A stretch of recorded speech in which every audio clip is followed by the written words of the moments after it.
The night has always been a canvas for our deepest fears. That moment when you're lying in bed, the house settling with unfamiliar creaks, and you can't help but wonder if you're truly alone. Welcome to another exploration of the darkest corners of human experience, the realm of nighttime horror stories that have kept generations awake, staring at their bedroom ceilings, afraid to close their eyes. There's something primal about fear of the dark. Evolutionary psychologists suggest it stems from our ancestors' vulnerability to predators during nighttime hours. But I think there's something more to it, something that transcends mere survival instinct. The darkness doesn't just conceal physical threats, it unveils the hidden chambers of our minds, where our most terrifying thoughts reside. Today, we're diving into some of the most bone-chilling horror podcast stories that have captivated listeners and left them sleeping with the lights on. These aren't your typical campfire tales. These are meticulously crafted narratives designed to burrow into your psyche and nest there, emerging when you least expect it. Let's begin with The Midnight Visitor, a story that went viral on horror podcasts last year. It centers on Alex, a young professional who moved into a century-old apartment building in Boston. The rent was suspiciously affordable for the location, but Alex dismissed the landlord's nervous demeanor as typical big city eccentricity. For the first few weeks, everything seemed normal, until Alex began waking up at exactly 3:17 a.m. every night to the sound of footsteps in the hallway. The footsteps would always stop precisely at Alex's door, followed by 3 gentle knocks. Initially, Alex assumed it was a neighbor with insomnia or perhaps someone returning from a late shift. But when checking through the peephole revealed an empty hallway, night after night, the experience took a disturbing turn. Alex installed a security camera facing the door, determined to catch the prankster. The footage captured the next night showed something that defies explanation: the distinct sound of footsteps, the 3 knocks, but no visible presence. What made this story particularly unnerving was the revelation that came when Alex finally broke the lease and moved out. The building manager reluctantly admitted that the previous tenant of that apartment had died at 3:17 a.m. after falling down the stairwell, apparently while trying to escape something that had been knocking on their door for weeks. What elevates The Midnight Visitor above typical ghost stories is its restraint. There's no dramatic confrontation, no violent haunting, just the persistent gentle knocking that represents an invitation you should never accept. The horror lies in what remains unseen and unexplained. Moving on to another chilling tale that has haunted podcast listeners: The Algorithm. This story blends modern technology with ancient fears in a way that feels unnervingly relevant. It follows a data scientist named Morgan, who developed an algorithm to predict human behavior based on online activity. The program was initially designed for marketing purposes, analyzing patterns to anticipate consumer decisions. But Morgan noticed something strange. The algorithm began predicting events it shouldn't have been able to. Small things at first: a colleague's resignation, a surprise office party, a minor car accident in the parking lot. Morgan assumed these were coincidences, or perhaps unconscious pattern recognition that the AI had picked up on. Then the predictions became darker. The algorithm flagged an upcoming significant loss of life at a specific address. 3 days later, a house fire at that exact location claimed 4 lives. Morgan, horrified but skeptical, began monitoring the algorithm's predictions more closely. Each one came true with terrifying accuracy. The turning point came when Morgan's own address appeared in the prediction feed with a simple timestamp: March 12, 2025, today's date. No other details, just the date.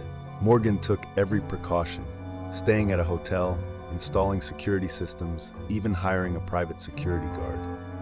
But as midnight approached, Morgan received a notification from the algorithm. It had updated its prediction with a message that simply read, "You can't escape what's already inside you." What makes the algorithm so effective is how it plays on our modern anxieties about technology, while tapping into the ancient fear that our fates are predetermined. The horror isn't some external monster, but the suggestion that our own creations might reveal truths about reality that we're not equipped to handle. Let's shift to something more visceral: The Passenger, a story that has become legendary in horror podcast circles. It begins with a rideshare driver named Jamie picking up a final fare at 2 a.m. on a rainy night. The passenger, a woman in a white dress, gives an address on the outskirts of town and sits silently in the back seat for the entire journey. When they arrive at the destination, an abandoned house with boarded windows, Jamie turns around to find the back seat empty. Confused and a little spooked, Jamie assumes the passenger somehow slipped out at a stoplight without notice. It's only when Jamie arrives home and checks the dashcam footage that true terror sets in. The video clearly shows Jamie picking up the woman, who enters the car soaking wet despite having no umbrella. Throughout the drive, the woman is visible in the footage, sitting motionless. But approximately halfway through the journey, she slowly turns her head to face the camera. Her face is not that of a living person. Her skin is gray and bloated, her eyes milky white, and her mouth frozen in a silent scream. For the remainder of the drive, she stares directly into the camera, occasionally twitching in ways that human bodies shouldn't move. The most disturbing part comes at the end of the footage. As Jamie pulls up to the abandoned house, the woman leans forward until her face is inches from Jamie's neck, her mouth opening impossibly wide, and then the footage abruptly ends. The story concludes with the revelation that 3 previous drivers had disappeared after reporting picking up a similar passenger on the same stretch of road, all during rainy nights. The passenger works because it transforms an everyday experience, ride-sharing, into something sinister. It plays on the vulnerability we feel when we're alone with strangers in enclosed spaces, especially at night.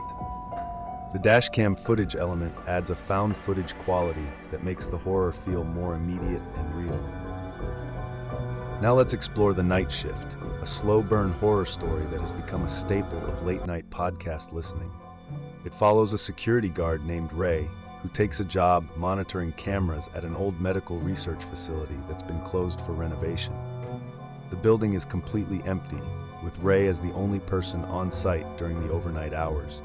The first few nights are uneventful, if a bit eerie due to the building's history.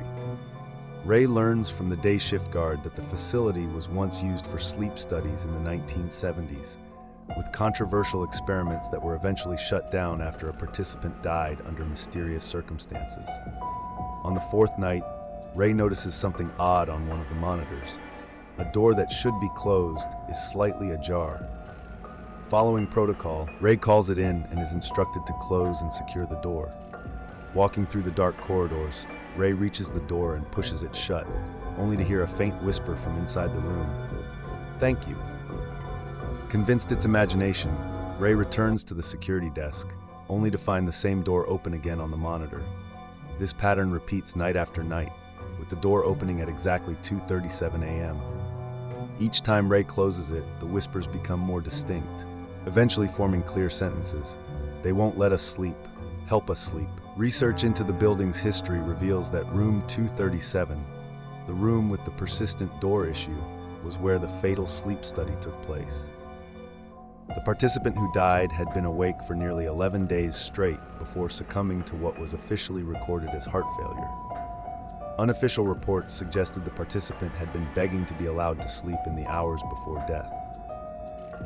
The horror escalates when Ray, exhausted from disrupted sleep patterns, begins to doze off during shifts, only to jolt awake to find all the monitors showing the same image. Ray sleeping at the desk, surrounded by gaunt figures with sunken eyes, their hands hovering inches from Ray's face.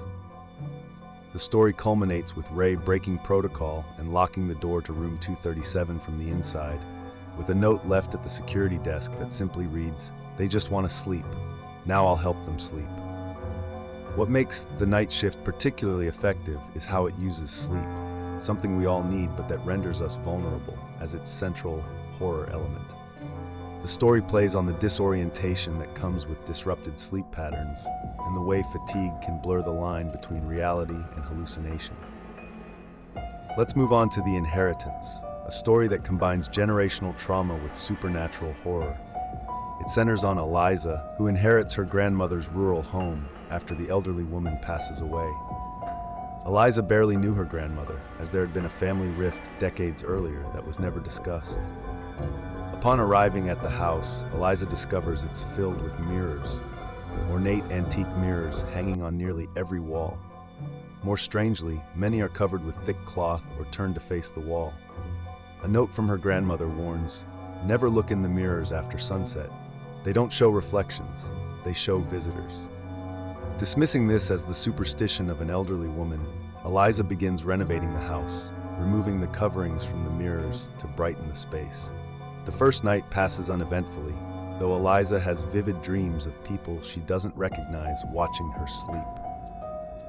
On the second night, while passing a hallway mirror, Eliza notices her reflection doesn't quite match her movements. There's a slight delay, as if the reflection is following her rather than mirroring her. By the third night, the reflections in different mirrors show different versions of her, some older, some younger, some with subtle differences in appearance. As Eliza investigates her family history, she discovers that her grandmother wasn't mentally ill as she'd been told. Rather, the family had a long history of what they called the visitor curse. According to journals hidden in the attic, the mirrors don't reflect reality. They show parallel versions of ourselves from different timelines, and these alternates can cross over if you maintain eye contact for too long. The horror reaches its peak when Eliza wakes one night to find herself surrounded by different versions of herself, all standing in a circle around her bed. One steps forward, a version with subtle scars around her eyes, and says, "Your grandmother kept us away. Now it's our turn to live in the light." The story ends ambiguously, with a final journal entry that appears to be written by Eliza, but details events that our Eliza never experienced. The inheritance is effective because it uses mirrors, objects we interact with daily, as portals to something uncanny. It also plays on the fear of being replaced or displaced, of losing our unique identity in a world of infinite possibilities. Now let's explore The Night Photographer, a story that has become infamous for its disturbing imagery. It follows Julian, a crime scene photographer who begins experiencing strange phenomena after documenting a particularly gruesome murder scene. The victim had been arranged in an unnatural pose, with symbols carved into the walls around the body that police couldn't identify. After developing the crime scene photos, Julian notices something odd. There appears to be a figure standing in the background of several images, partially obscured by shadows. None of the officers at the scene recall seeing anyone else present, and the figure doesn't appear in photos taken by other photographers. As days pass, Julian begins seeing the same shadowy figure in the background of other photos, personal snapshots, random street photography, even old family albums. The figure seems to be getting closer in each image, more distinct. Julian becomes obsessed, taking photos constantly to track the entity's progress. Sleep becomes impossible as Julian begins to hear whispering in the darkness, voices reciting the strange symbols from the crime scene. Research leads to an obscure text suggesting that certain acts of violence can tear the veil between worlds, allowing entities to slip through. Entities that feed on witnessing human suffering. The horror culminates when Julian sets up cameras throughout the apartment, triggering them to take photos at regular intervals throughout the night. The resulting images show the figure gradually materializing in Julian's bedroom, standing over the bed, reaching down with impossibly long fingers, while Julian sleeps, completely unaware. The final revelation comes when police investigate Julian's sudden disappearance. They find thousands of photos plastered across the apartment walls, all showing the same crime scene from slightly different angles, a scene identical to the original murder Julian had photographed. Except in these images, Julian is the victim, arranged in the same unnatural pose, with the same symbols carved around the body. What makes The Night Photographer so disturbing is how it suggests that merely witnessing horror can make you vulnerable to it. That the act of looking can be dangerous in itself. It transforms photography, typically a way of preserving memories, into a medium for contagious terror.